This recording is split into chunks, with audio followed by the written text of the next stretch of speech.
Hello students, we were studying lesson number 5th, Love Across the Salt Desert. इस story में हमने काफ़ी कुछ पढ़ लिया था और अब इसको हम आगे स्टडी करने जा रहे हैं। देखो इसमें क्या होता है, ज़मन जो है जब ज़मन को ये बात मालूम चलती है कि नजब जो है बॉर्डर क्रॉस कर चुका है तो उससे बात सहन नहीं होती है और वो आफ्ताब के घर पहुंच जाता है।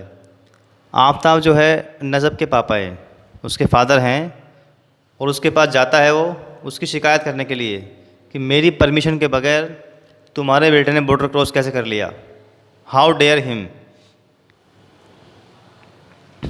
ज़मन reached at Aftab's house, Zaman पहुंचा, रिच मीन्स पहुंचा, एट आफ्ताब्स हाउस, आफ्ताब के घर पहुंचा, एंड और आस्क्ड, उसने पूछा अबाउट नजब, उसने पूछा नजब के बारे में कि नजब जो है हैड क्रॉस द बॉर्डर, कि नजब जो है बॉर्डर क्रॉस कर चुका है। जमन जो है उससे कहता है अल्लाह रखा वाज मिसिंग, अल्लाह रखा जो है वो गायब था। ये कौन, अल्लाह रखा कौन है? अल्लाह रखा जो है ऊँट है, ऊँट, ये जो ऊँट है ये नजब का ऊँट है।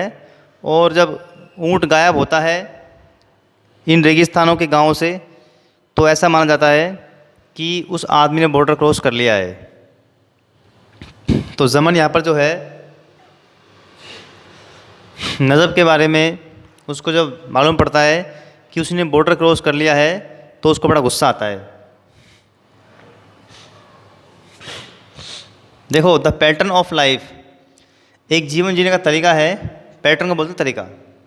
द पैटर्न ऑफ लाइफ, जीवन जीने का तरीका, in the border village, border वाले गांव में, कि जो गांव बॉर्डर के समीप हैं, बॉर्डर के नियर एस्टेब्लिश हैं, स्थापित हैं, उनका जो लाइफ स्टाइल है कुछ इस प्रकार की है। यहाँ पर देखो, in the village of border, यानी कि बॉर्डर के नज़दीक जो गांव है, area, in the village of border village area, यानी कि बॉर्डर एरिया जहाँ पर बॉर्डर फैला हुआ है उस एरिया में जो गांव है, the pattern of life is special, उनका जो जीवन जीने का तरीका है कुछ विशेष प्रकार का है।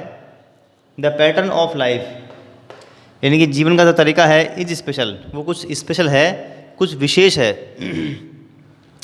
इट इज़ सेड दैट, ऐसा कहा जाता है, that a man was absent, अगर कोई आदमी गायब होता है, अलोंग विद हिज ऊँट, कैमल, अपने कैमल के साथ में, अपने ऊँट के साथ में, अगर कोई आदमी, इट इज़ सेड दैट, ऐसा कहा जाता है, a man was miss absent, अगर कोई आदमी एब्सेंट रहता है अपने कैमल के साथ, ऊँट के साथ अगर गायब होता है तो it was taken for granted, इसका मतलब यहाँ पर ये है, ऐसा मान लिया जाता है, ऐसा मान लिया जाता है, दैट की he had made a foray across the desert into Pakistan, कि इसका मीनिंग होता है यहाँ पर हिम्मत करना।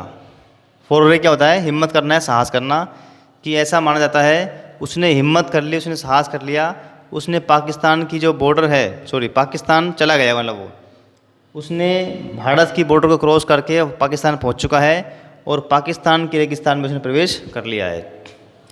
तो यहाँ पर एक पैटर्न है, जीवन जीने का तरीका है। अगर कोई आदमी अपने ऊँट के साथ गायब हो रहा है या हो गया है, अगर कोई आदमी अपने ऊँट के साथ मिस है, गायब है, तो इसका मतलब यहाँ पर ये है उसने बॉर्डर क्रॉस कर लिया है, यानी कि वो पाकिस्तान चला गया है। जो किसने किया था यहाँ पर? ये किया था नजब ने। तो विदाउट एनी इन्फॉर्मेशन या without giving any information to Zaman, Najab has cross the border, कि बिना किसी परमिशन को के या उसको बताए, उसके बगैर ही उसने बॉर्डर क्रॉस कर लिया था। तो इस बात से कौन गुस्सा था? ज़मन गुस्सा था इस बात से, और ज़मन की विदाउट नॉलेज के, विदाउट उसके परमिशन के उसने बॉर्डर क्रॉस कर लिया था। तो ही एड्रेस्ड नजब, मतलब ज़मन ने क्या किया, ही का मतलब ज़मन है यहाँ पर, तो ज़मन एड्रेस्ड नजब, ज़मन ने क्या किया? संबोधित किया नजब को as a pig and expressed his anger, और उसने अपना गुस्सा भी दर्शाया, शाउटिंग लाउडली, तेज़ तेज़ चिल्ला करके, जब वो आफ़ताब के पास पहुंचता है तो उसने उसके गेट बजाए। ये सुबह की बात थी, जल्दी की, अर्ली मॉर्निंग की बात थी, यानी कि उस समय ऊषा काल था, उस समय सूरज उदय नहीं हुआ था।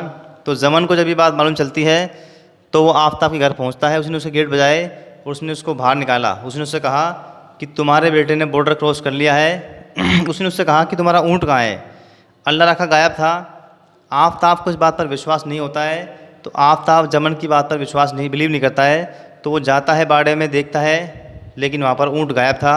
और ऊँट गायब होने का मतलब यहाँ पर ये है कि वो आदमी बॉर्डर क्रॉस कर चुका है, यानी कि नजब ने बॉर्डर क्रॉस कर लिया था।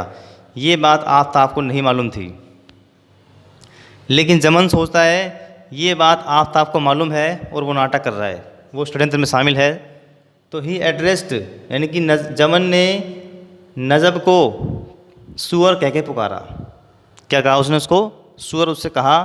एंड एक्सप्रेस्ड हिज एंगर, और उसने अपना गुस्सा भी दर्शाया। शाउटिंग लाउडली, तेज चिल्ला करके।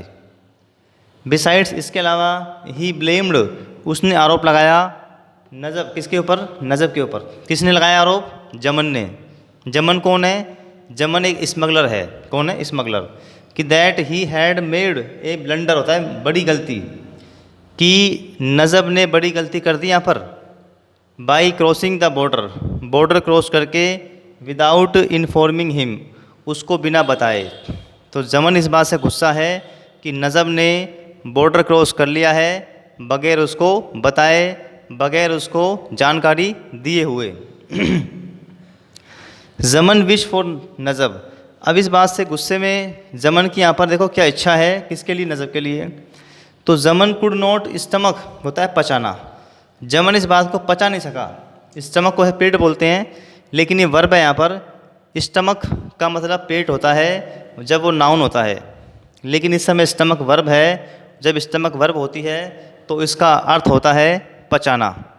तो जमन इस बात को पचा नहीं सका। तो जमन कुड नॉट स्टमक, कि नजब्स क्रॉसिंग, कि नजब की ने जो है क्रॉसिंग कर ली है द बॉर्डर, यानी कि नजब ने बॉर्डर क्रॉस कर लिया है, ये बात उसको पची नहीं।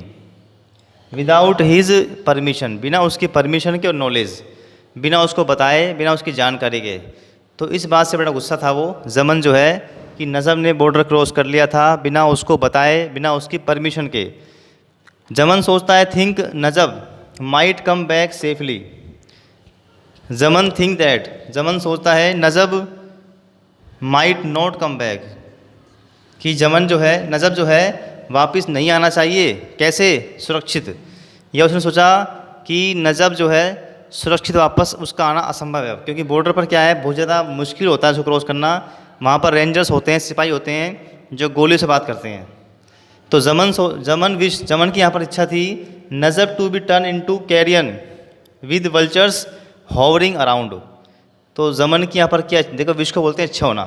जमन की यहाँ पर इच्छा थी नजब के लिए टू टर्न इनटू, कैरियन को बोलते हैं सड़ा हुआ मांस, कि जो नजब है उसको वहाँ पर वो लोग मार दें, या फिर उसको जो जानवर है वल्चर्स उसको खाए, गिद्ध उसको खा जाए, वो वहाँ पर मर जाए। और उसके मरने के बाद में जो गिद्ध है, इसको बोलते हैं वल्चर्स, होवरिंग उसके आसपास मंडराएं, उसे नोच नोच के खाएं। उसकी यहाँ पर इच्छा ये थी। तो Zaman wish Najab to turn into carrion को बोलते हैं सड़ा हुआ मांस। तो जमन की नजब के लिए इच्छा थी कि वो सड़ जाए, वो मर जाए वहाँ पर, और जो गिद्ध हैं, वल्चर्स हैं, वो उसके चारों तरफ मंडराएं। होवरिंग होता है मंडराना। तो यहाँ पर उसकी बड़ी इच्छा थी ये, क्योंकि बहुत ज़्यादा गुस्से में था, क्योंकि उसको ये बात पची नहीं कि मेरी परमिशन के बिना उसने बॉर्डर क्रॉस कर लिया था, कि किसी की हिम्मत नहीं होती यहाँ पर जमन के बिना, जमन की परमिशन के बगैर बॉर्डर क्रॉस करना। लेकिन ये काम किसने किया यहाँ पर? ये काम किया था नजब ने, चुपचाप। ये बात उसके पापा को भी नहीं पता है, यानी आफ़ताब को भी नहीं पता है, लेकिन उसकी माँ को ये बात मालूम थी कि वो कहाँ पर गया है और क्यों गया है। बाकी हम पढ़ेंगे नेक्स्ट वीडियो में। Okay, thank you.